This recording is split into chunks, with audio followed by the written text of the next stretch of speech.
Yo, what up, everybody? We're gonna get fired up in just 2 seconds. 2 seconds before we get going.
All right, everybody, give me 2 seconds. We're gonna get fired up. Like I said, we're not gonna get officially started till 8:30.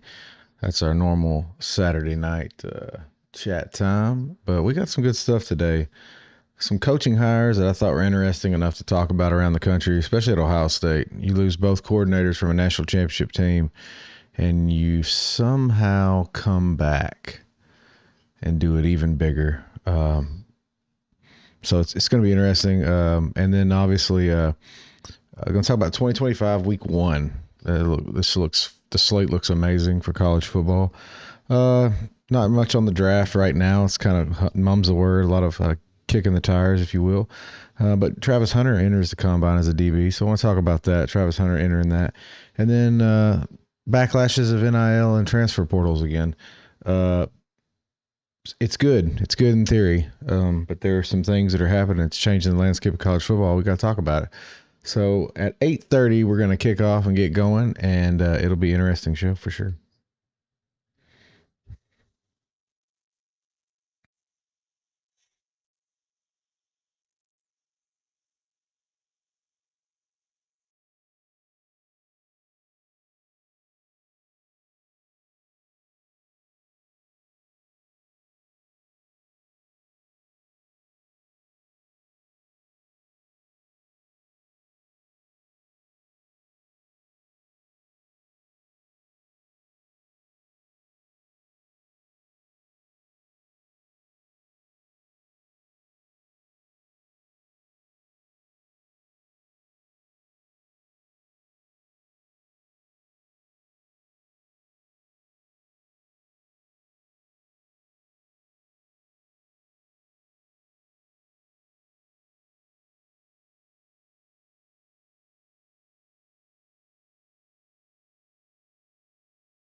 That is not right.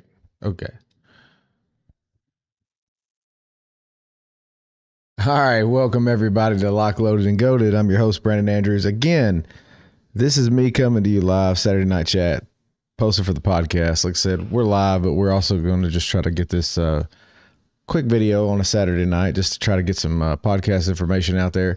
A lot of stuff's going on in college football. Not a lot of big stuff. Obviously, it's the off season. This is the time for all of us to rest, kind of enjoy life, not stress out about things. But things are happening in football, and it's probably important to note it. So, what we're going to do today is we're going to start out with some of the more pertinent information. And one of the things we're going to start out with in terms of the landscape of college football is coordinators. So there he is, belly hurting bad. Yeah, I see you. Yeah, I was wondering when that would come through. So one of the things that we noticed in college football is coordinator hires, big splashy coordinators.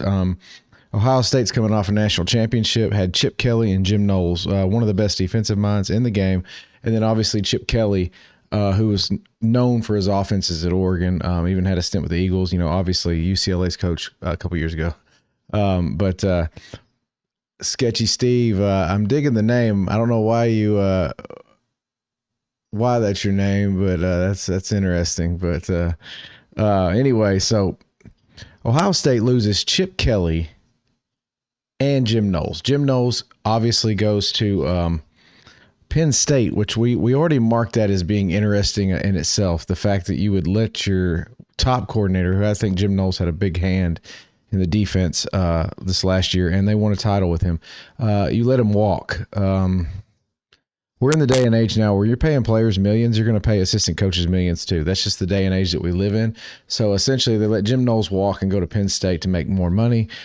I don't know how that'll play out for Ohio State. I just know there's not a lot of Jim Knowles growing on trees. I mean, if you guys remember when he was at Oklahoma State, I mean, he had good defenses for years.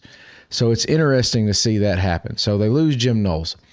They lose Chip Kelly to the NFL. No big deal there. I mean, Chip Kelly obviously won, college has probably ran its course with Chip Kelly. He's probably just wanting to sit back, kind of run an offense or two, and kind of run on off into the sunset. But who does Ohio State go to replace them? So the offensive coordinator, they get Hartline, and I like Hartline. He's an Ohio State guy. I think it's a good hire for them. He was receivers coach last year. If there's anything that you know about Ohio State, it's, man, they have good receivers. Man, they show up. When it comes to the receiving room, they show up. But I like the Hartline as OC. I think it's a good hire. It's just interesting. It's interesting coming off a title, and then everybody just not even get poached. There's nowhere higher in the country than Ohio State. We've already talked about the revenue that Ohio State brings in. They're number one for the past 2 years. So there's no bigger place than Ohio State right now. And then they go out to replace Jim Knowles, and they grab Patricia or whatever from the Lions head coach for years. Was Patriots and stuff. I love that hire as well. Kudos to Ohio State for going out and getting their men to replace key names in college football. It'll be interesting to see the transition because obviously I assume it'll be a tad different, but Hartline being on the staff for several years, I think Ohio State will be similar on offense, but the defense will be interesting to say the least. But I mean, I have no reason to doubt Ohio State. The talent up there alone should be able to win them some games. So with that said, Ohio State, great job. Alabama went out and got Ryan Grubb. We're glad we got Grubb. We think that's a step up. We were able to keep Nick Shepard on as QB coach. So smooth transition for the people that were coming in for recruiting and stuff like that. So exciting times in college football when we see these big name assistant coaches coming back, and we're starting to obviously see that. But Ryan Grubb, Hartline, the big one that stuck out to me, though, I was sitting there going through all the information, and one of the things that stuck out, I noticed that Pat White is joining Rich Rod back at West Virginia and as a QB coach, and I thought, man, what a nostalgic moment. I mean, it seems like yesterday that Pat White and Rich Rodriguez were walking the West Virginia sidelines. And, realistically, one of the best offenses you've seen in a long time. Their offense was on point. um, when him and Steve Slayton were at West Virginia. But yeah, Pat White coming back to the ranks, and he's going to join Rich Rod at West Virginia. So I'm excited to see how that plays out. West Virginia is one of those teams you just can't hate them. I guess unless you're a Pittsburgh fan. I think I see a gray hair from the last season of Alabama play. Yeah, there's tons of gray hairs in my beard. I can assure you, Mitchell. There's no head. There's no hair ahead of my hair or hair on my head. So it's all in my beard. But yeah, definitely a rough couple months. But I have reason to be hopeful. I have reason to be hopeful. Like 9-4, we're still riding with them. We're not going nowhere. But we got reason to be hopeful, and one of the things we can really be hopeful for, we're going to start talking about. But A-Day, so I'll be going to A-Day. A-Day is going to be April 12th. Spring practice literally starts in 2 weeks, so we're going to start seeing what these boys are made of. The fourth quarter conditioning program. I don't know if you've been watching that, Mitchell, but there's been tons and tons and tons of these freshmen and these new players. They're buying in. They're taking it serious. I think that the mentality is there. Again, it's all about execution. We're going to live and die with the quarterback this year, but if Ty does what I think he can, I think we're going to be okay. I think, yeah, the defense, 8 returning starters. Everybody that is returning has played in some capacity. So, yes, I'm excited about the defense. That's a very good point. But I think we're still going to live and die with the quarterback. And some people have even went out and said Ty is a game manager. By God, man, give me 2009 game manager Greg McElroy and that defense, and let's win a title.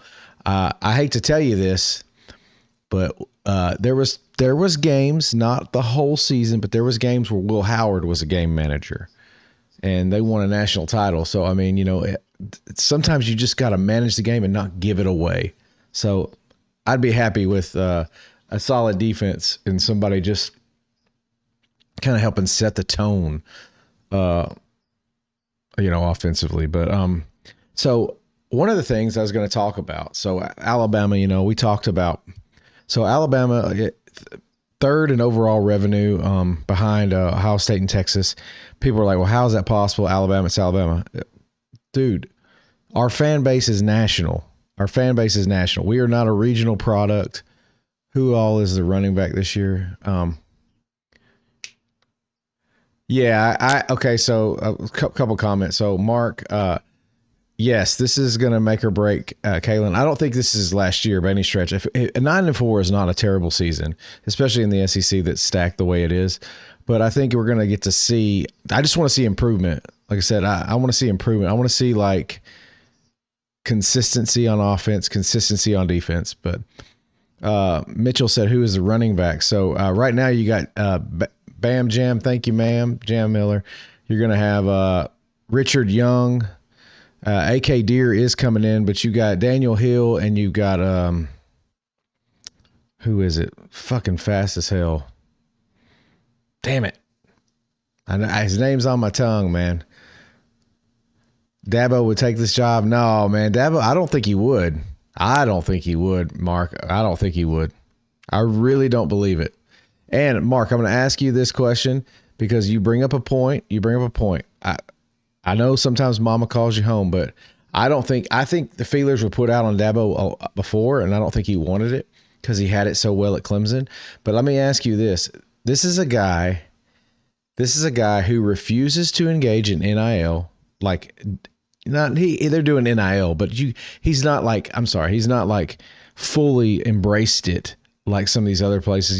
He's kind of hush-hush about it, things like that. The other thing is he doesn't even use transfer portal. Like, I don't think we survive in the SEC if we just refuse transfer portal.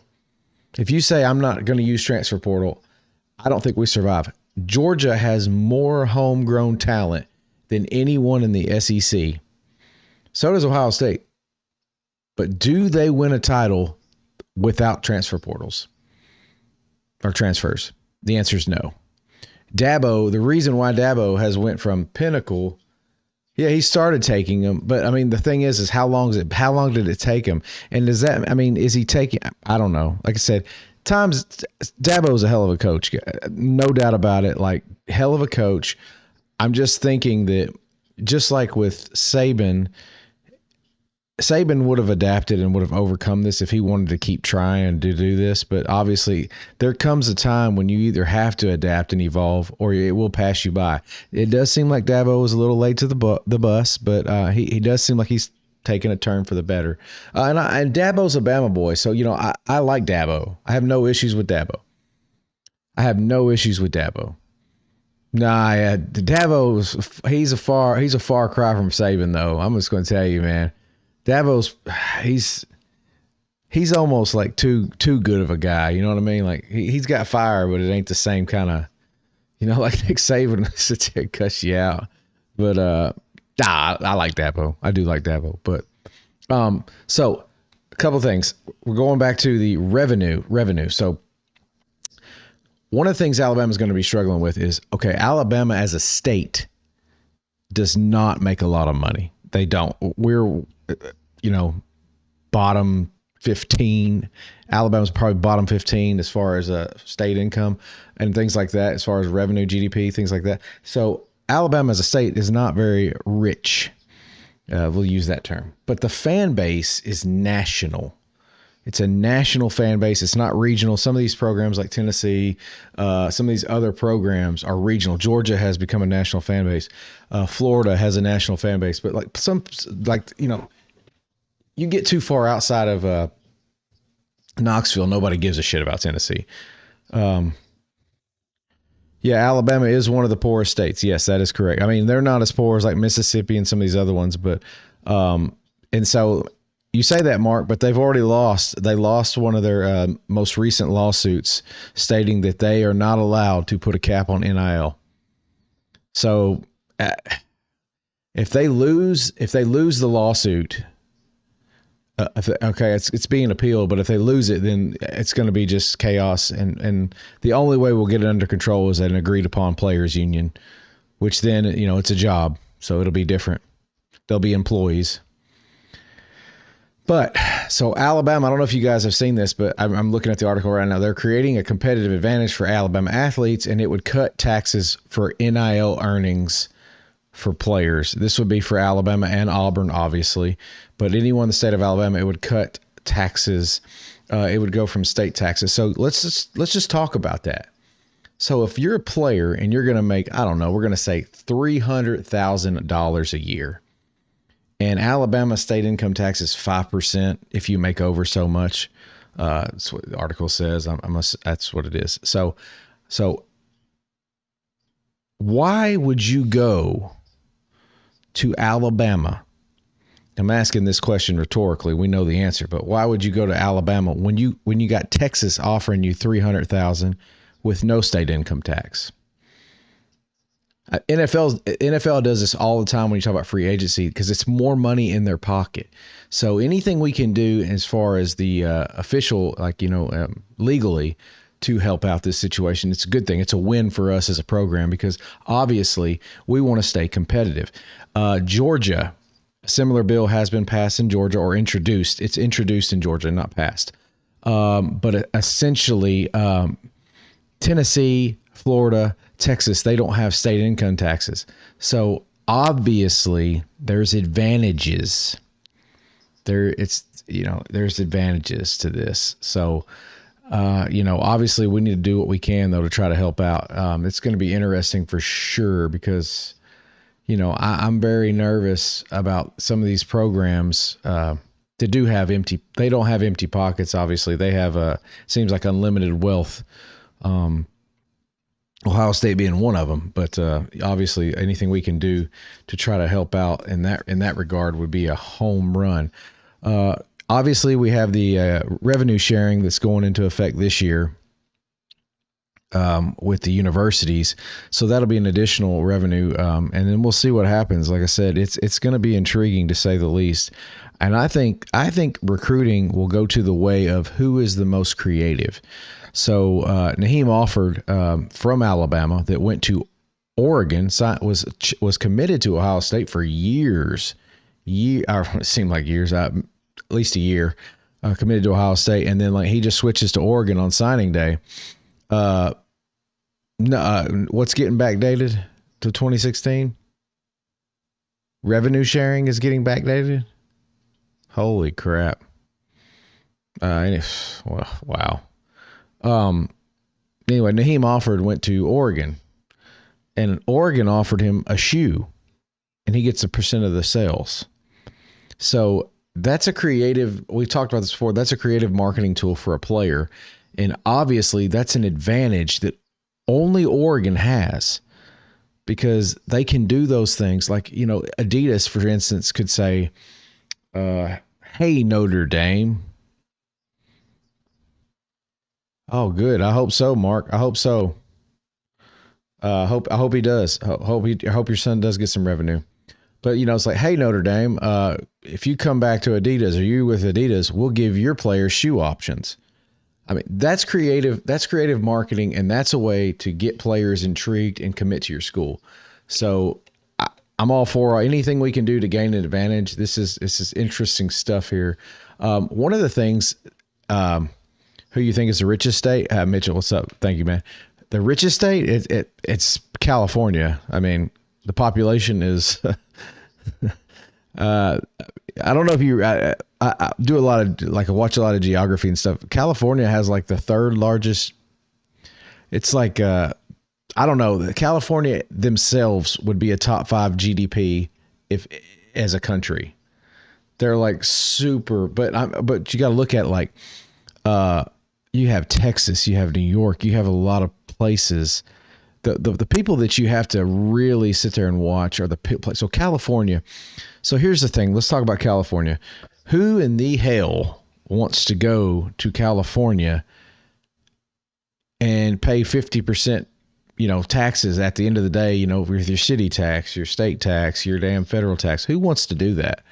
Most players aren't going to do that. They're smart enough. They understand.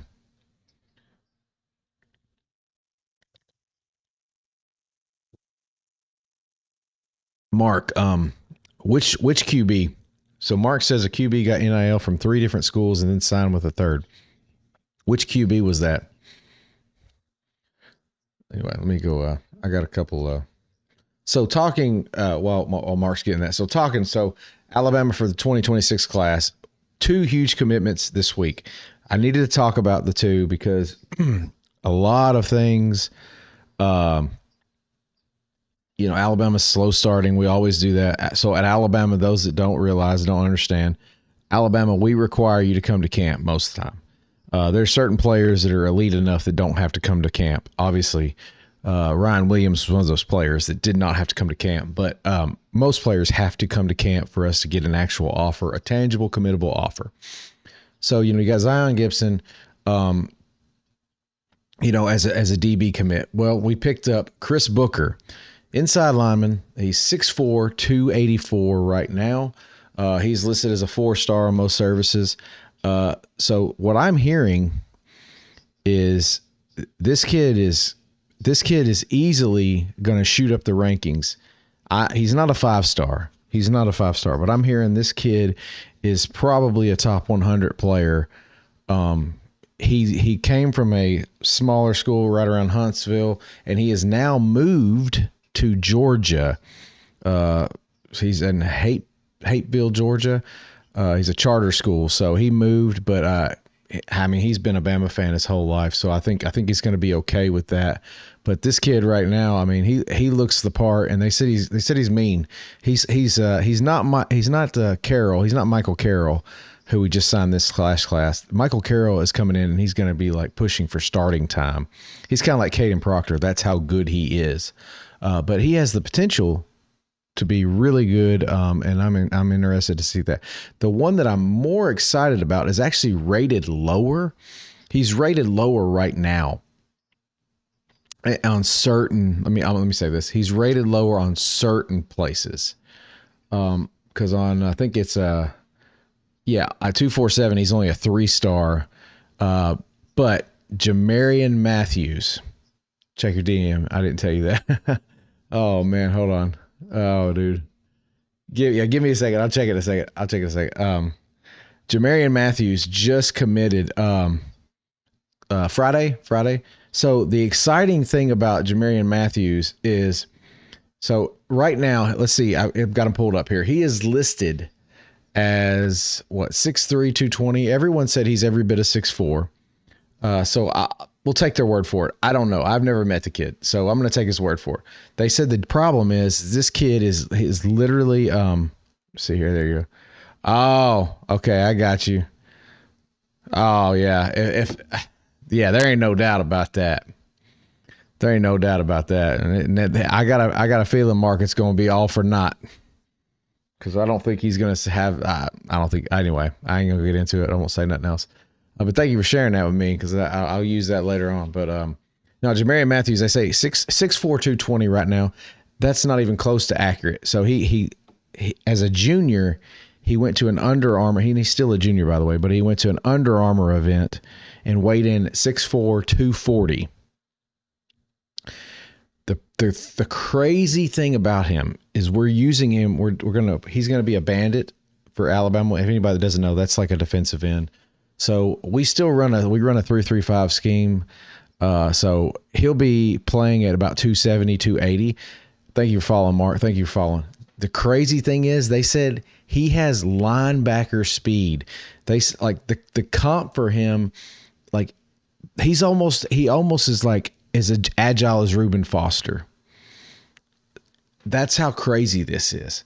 So if this kid is able to get up to that weight, because I mean, for him playing like a jack linebacker in our old system, or he's a little short for that. But if this kid can get up to 270, 280 and maintain his athleticism, because sometimes you put on bad weight. We all know we can put on bad weight. This kid's going to be a monster, and I think he's flying under the radar. On3 has him as the high. They've got him rated as 112th nationally, and I do listen to On3's Locked On Bama, and I'm just going to tell you, they raved about this kid. The coaches are raving about this kid. Freddie Roach is going nuts, saying we have to take this guy. So interesting, and the other thing is I think he's going to be one that's going to be committed for a while. I don't think he's going to be doing all the flip-flops like we see in today's world. Everyone just going back and forth, back and forth. So Mitchell said, what about kickers? We got any that's good? So, yeah, what's his name? Damn it, if you wouldn't ask me. Yeah, he's the one that transferred. Yeah, he transferred. They haven't said why, Mark, but one of the key things I will talk to you about in a second. Let me look up Alabama. I got it on the tip of my tongue. I just can't. So again, you didn't hear this from me. Peter Nataro. Peter Nataro is a 2025 kicker.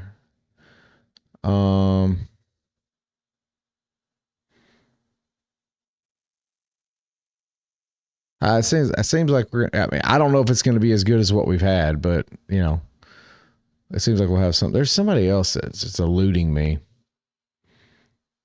He was the number 4. He was they had him as a 4.5 star out of 5 at a kicking camp. But anyway, I haven't kept up with kickers. I'm hoping we don't have to kick much, but recruiting exposure in Georgia is great. I have my young son there for a reason. So yeah, Mark, if you're in Georgia, then obviously you're aware. Georgia high school players can accept and get paid NIL, so they cannot do that in Alabama. So they can't do that in Tennessee. So Georgia is one of those. Georgia is setting there's a trend, and there's a lot of players that have transferred to Georgia. So are not transferred to Georgia, but like transferred to play high school football in Georgia. And there's a reason for that. And it's because they're one of the people that are on the cutting edge. And that's the kind of stuff Alabama, the state, I know they don't want to do that. And I'm going to be honest with you. There is no reason in the world that a high school kid should be getting paid NIL. There's no reason. He should be worried. I know they're football players, and I understand this is a business, but at the end of the day, they're still kids. They're kids. What's up, Cody? They're kids. Kids do not need to go make money and worry about money while they're in high school playing football. If you want to get paid to go play college ball, I'm all for it. But again, the minute you start accepting payments for any name, image, and likeness, you are an employee. You are an employee. Especially so, and it's a contract. So, like, the Chevy dealership down the street pays me $50,000 to do this. I'm now employed to that Chevy dealer, and I have to do what they tell me. War Eagle, what's up?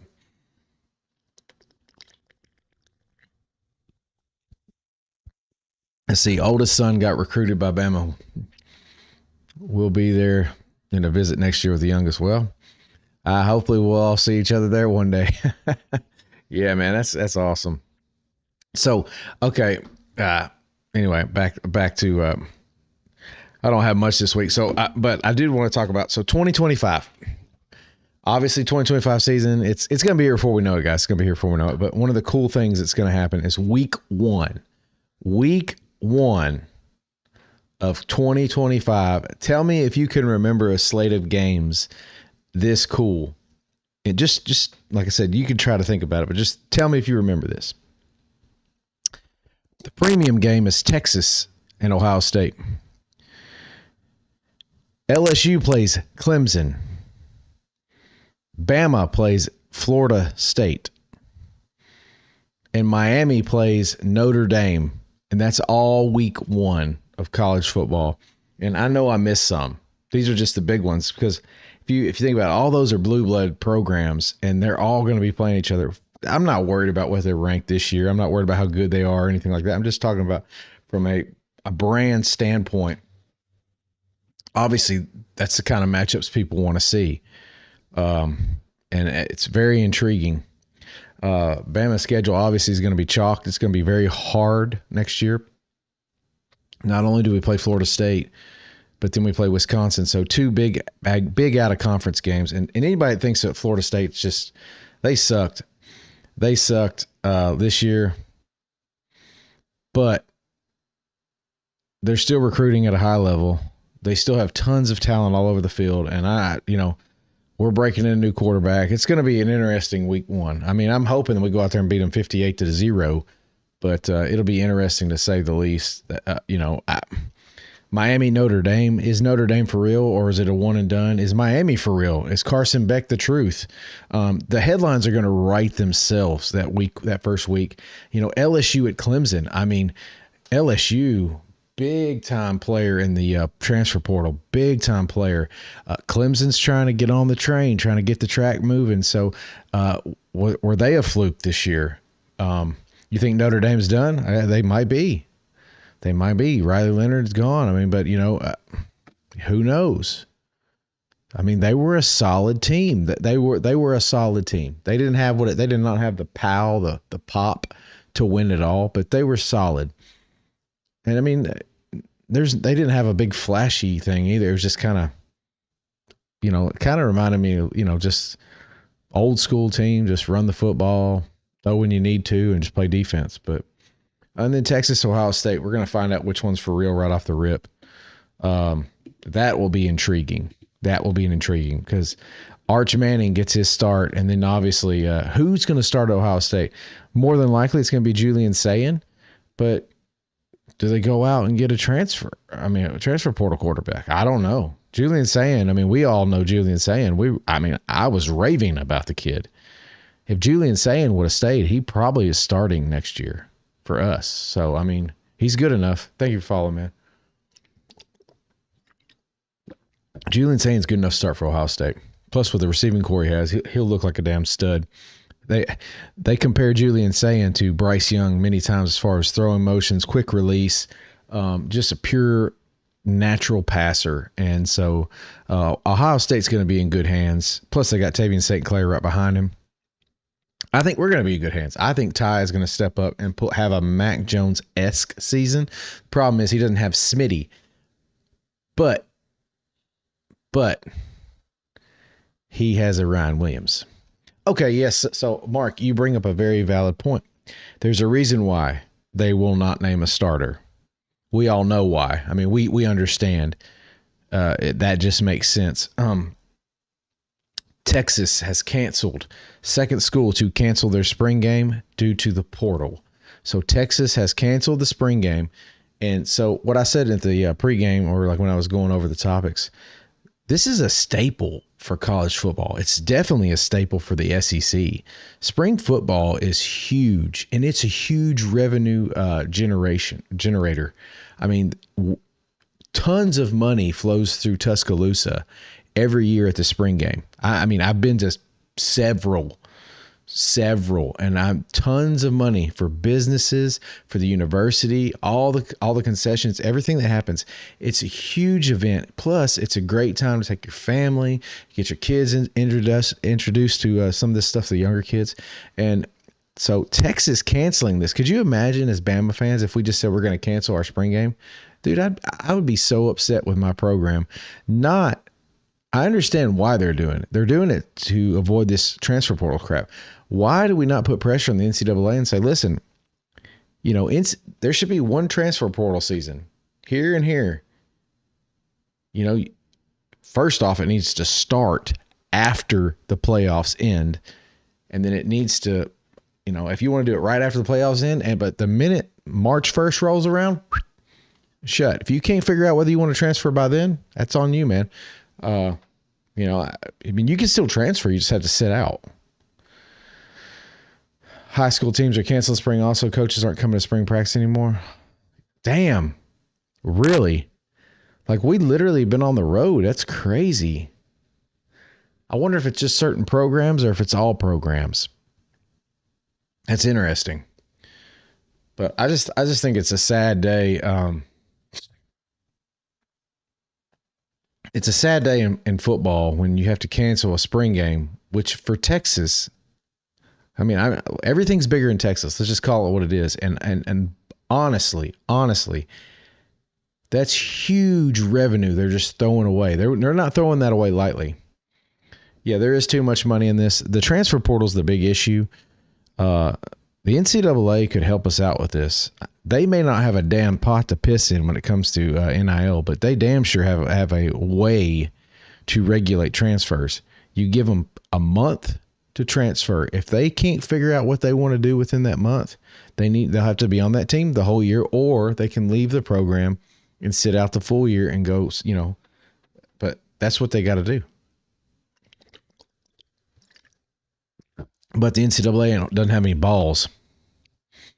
And I don't want to say anything too negative because TikTok will kick me off, but they don't have the stones to do what they need to do if we're just being honest about it. So, okay. So, I thought that was interesting too. The last thing I had was just looking into the combine. So, as we all predicted on this show, me and the other guys, we predicted that Hunter would be a DB in the NFL, and I know everybody knew that. Everybody knew Hunter was going to be a DB, but he announced he's going to enter the combine as a DB, which that makes sense. He ain't going to be able to do the shit he did in college in the NFL. I mean, one, as you get older, you don't recuperate. I mean, we all know you don't recuperate like you used to. And two, I mean, your body can only take so much wear and tear. Eventually, it will break. So yeah, him entering as a DB is interesting. It'll be interesting to see where he goes. Sign a contract, stay with that school would solve it. Yeah. So Pete, what I think they should do. So Pete brings up a valid point, and I've said this up before, and I'll say it again. So a DB transferred to Miami this offseason from Wisconsin. He was a freshman. So he's going into his sophomore year. Well, the NCAA and the Big Ten are going after him because in the Big Ten, in order for you to acquire any NIL payments up front, they make you sign a 2-year agreement with the Big Ten.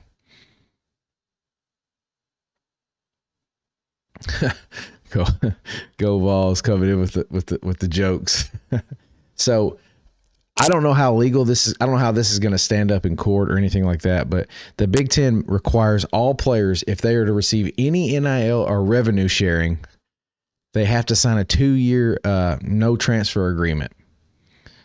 But yet they had a player from Wisconsin violate it and leave. So they're trying to get him to pay the money back, which is be very interesting to see how that goes, because I think that will dictate the contract.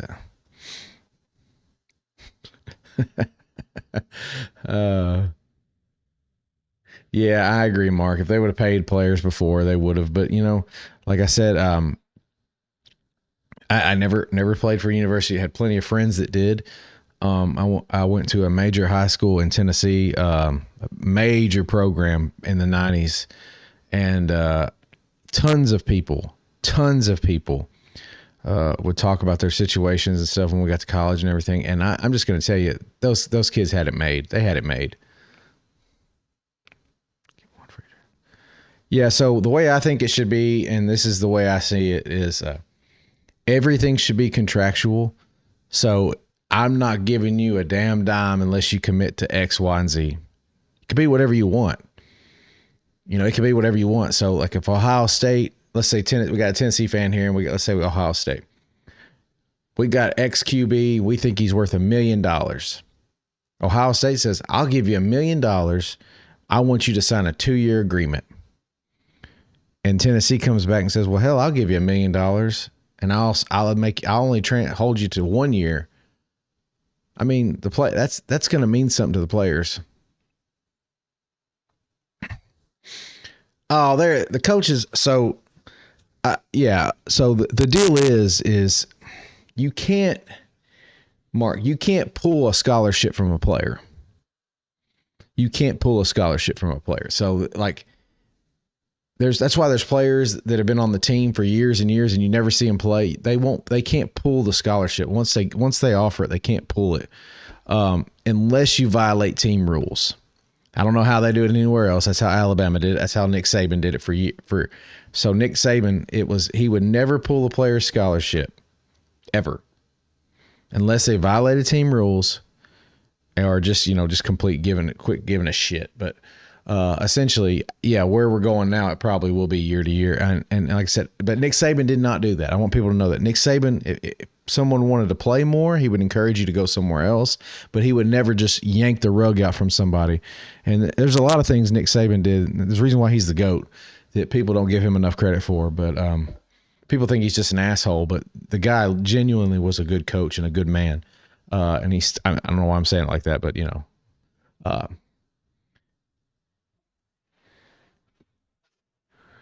so no, balls, what are you talking about? I didn't know that. So Mark is saying they're year to year. I'm just saying Nick Saban did not do it that way. He did not do it that way. But again, it's all in the language. I mean, you can, the program can, they'll call the kid and say you need to transfer. Yeah, the program can dictate what the scholarship reads. I mean, it's pretty much like in a binding agreement. It's a contract. So that's what I'm getting at. You have the contract already in place. All you do is say, I'm going to pay you X. But the only way I'm going to pay you X is if you're here for 4 years. If you leave before 4 years, you're going to pay back X. And if you do it that, Alexa off. But anyway, if you do it that way, then obviously Alexa's talking to me or something. If you do it that way, obviously call from home. Alexa off. Anyway, that's my kids. They can offer for you, but most don't. Yeah, I mean, because obviously, Mark, the reason why most don't. So Nick Saban, like I said, Nick Saban had a way about him. He did things a certain way.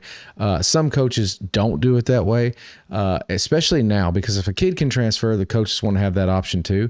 That makes sense. It makes sense. But like I said, the way we hold them together, like for Vols and for you guys, is again contractual. Like you said, what we should force them to do is force players to commit. You can commit to the money, but if you leave before that commitment's fulfilled, then you pay it back. And they can. Again, the real thing is if and this is what I'm going to ask, and I'll ask the question rhetorically because I already know the answer, but we'll see what you guys think. So NIL, if you start doing revenue sharing from the university, are you now a state employee? Or at least an employee of the university, because some are private. If I offer you revenue sharing, are you now an employee? So I'm actively getting paid for playing a sport. Yeah, you're an employee. So the only way that I think we are going to get around this is when they formulate a players union, and I think it's coming. I think it's coming. Because right now the NIL deal is you're only making you're not the university's not paying you. You're making money off your name, image, and likeness. Your brand.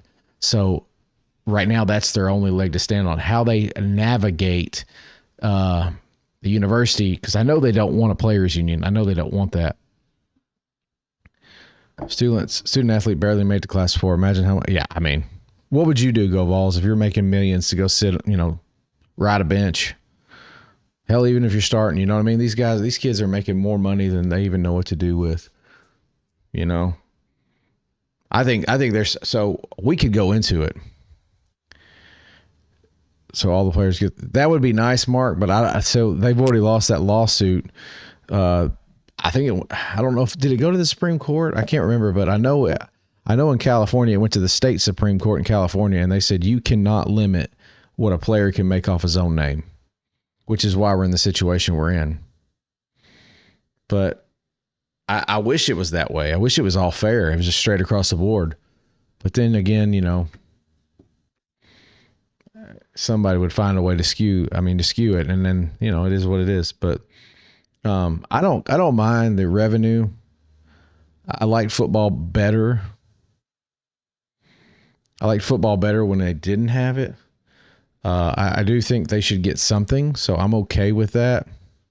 Yeah, it is about the money. You could tell it was about the money based on the way that Alabama played in several games.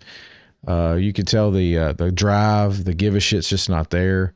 You could tell it's a business to them. It's a business. It's like if the Baltimore Ravens and Lamar Jackson go out and have a shitty game against the Browns and they just get destroyed, nobody cares. Lamar doesn't care. People just don't care. They just all on to the next week. Well, that's how they are now. If you're getting your paycheck no matter what. Like I said, I do think contractually though we should do something along those lines. And like I said, if they do formulate a players union, then obviously the players union will dictate the rules and the transfer and that kind of stuff. Because then you can have a contract and you could hold people to that. It was what can the player do for the university. Now it's what the university could do for the kid. So Saban quit because he didn't want the headache. He was 72 years old. He won more national titles than anybody. He's like, why the hell do I want to deal with this stupid shit? Yeah, my son got everything paid for plus a stipend every month. He lived better than me. Yeah, exactly, Mark. It wasn't like they were just these kids had it made. They've always had it made. It's just a matter of now it's definitely different. It's definitely different. At the end of the day, the game has changed, so we've got to as well. We say that, Mitchell, but the problem is we'll always remember what it was. We'll always remember what it was. So just that's the only thing that we can do is we take that with us to the next generation. So when we're sitting there watching the games with our kids and our grandkids someday, and we're all sitting there and we're talking about, let me tell you about a time when people went to a university because they just loved it. It felt like home, and they just fell in love with the pageantry and everything about the whole, immense world they were thrown into. And it will never be that way anymore. It will never be that way anymore. It'll be, well, they pay me the most money. And here's the deal. They'll grow to love it. They'll grow to love it. And at the end of the day, they'll be excited about it. I mean, like Go Vols, like for instance, Nico would have never went to Tennessee had he not got a super big deal. And listen, he's going to be a Vol for life now. I mean, he's going to be a Vol for life, and that's good for him. But it's like, it used to be, you formulated that bond on your own, and now it's just like you said, it's all about monetary. Let's see here. Well, Cam Newton, he got NIL when there was no NIL. We know that.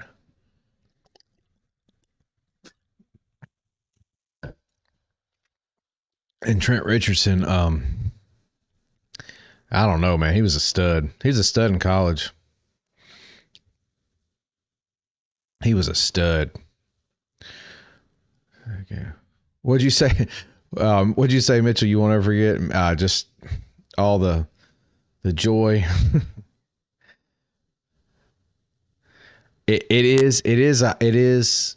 I'm not saying never. I'm saying I just don't think he would have left home. I mean, I'm just going to be honest.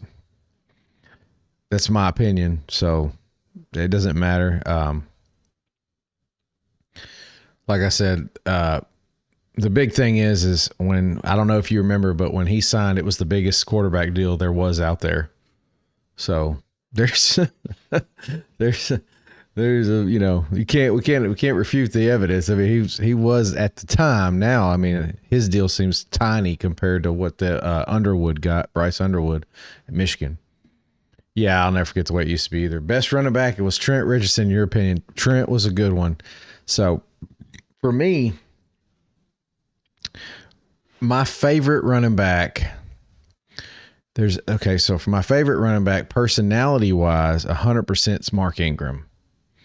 Yeah, it's possible. He could have went. You're right, man. He could have went. I'm not knocking Heupel. Heupel's a good recruiter. Tennessee's a good program. I'm not knocking him. I'm just saying. Uh, but Mark Ingram, best personality, not very highly sought after. I don't know if you remember, but he was a 3-star. We stole him away from Michigan State, and then obviously he got a little Bama bump, and he became the man, and he played just so many good games in the NFL. He wasn't a stud by any stretch, but he had a good long career, and he's been a Bama homer his whole life. He comes back to the games. He supports the program, supports the players. Mark Ingram definitely. Like, I don't ever see Trent Richardson ever.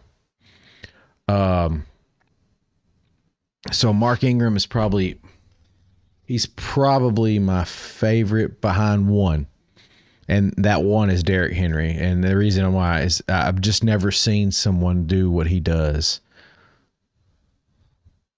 Yes, Vols, we talked about that before you got here, the open portal time. So, first and foremost, the most important thing they can do for the portal is hands down, the portal should not open up till after the playoffs commence. There is no reason why a playoff team should have people in the portal when they're prepping for a playoff game. Tennessee was one of them this year, and so there's no reason why that should happen. So in my mind, the portal should not open until after the last game is played, which would be the national championship. Once the national championship is over, open the portal, and then when spring practice starts, the portal closes. That's it. That's your time. Yeah, I mean, Saban was just I don't know if you guys remember, but Saban he wasn't even the best X's and O's guy.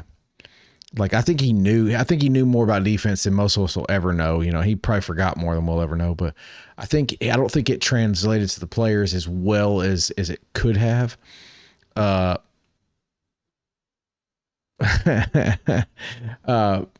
but I think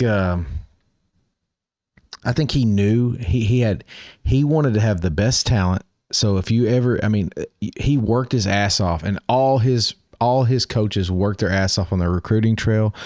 And I just think, yeah, people, like you said, Mark, people gravitated to him. They saw that work ethic, they saw that drive, they saw that demand for excellence, and people wanted to be a part of it, man. And dude, just a legendary coach. I'm gonna tell you, man, it broke me when I remember I was at work and I heard the news and I was like, oh my God. Oh my God. I was like, this isn't real. But we got a new coach. We got DeBoer. I'm I'm optimistic. That's good. Go ball. I'm optimistic about this year, and the reason being is I think defense. I think Womack's defense finally started settling down towards the end of the year, and I think we started seeing what it could be. Even the games we lost, defense did what they needed to do. I mean, the Oklahoma game, you had Hurts throwing. I mean, not sorry, Hurts. My bad. Brain fart. Um, you had Milrow, throwing the pick sixes and stuff, and you know Defense did what they needed to do. Defense did what they needed to do against Michigan. Offense, Milroe did what it needed to do against Auburn. Offense struggled again, Milroe. So I think getting over the Milroe hump, we're going to see what DeBoer can do. Having Grubb back is going to help. And then obviously, like I said, I want to see what Ty or Keelan Russell or Austin Mack can do. So I'm interested to see that. But anyway, that's all we got for today, guys. So just so everybody knows, we'll be back next Saturday. During the season, we go live every Wednesday and Saturday night at 8:30. We do have 2 Tennessee fans, 2 Alabama fans, and a Georgia fan, all part of the podcast. And so this is a podcast. It's on Spotify, Amazon Music, and Apple Podcasts. And so, like I said, I just get on here and I do my recording, just talk shit with you guys, roll tide. And obviously, then I'll just take that and I'll transfer it over and we'll use that as a podcast. So I appreciate everybody for being here, guys. If you haven't, go ahead and like, follow, do all that goodness so we can get back next week. But we will see you all next week. And thank you for listening to Lock, Load, and Goated.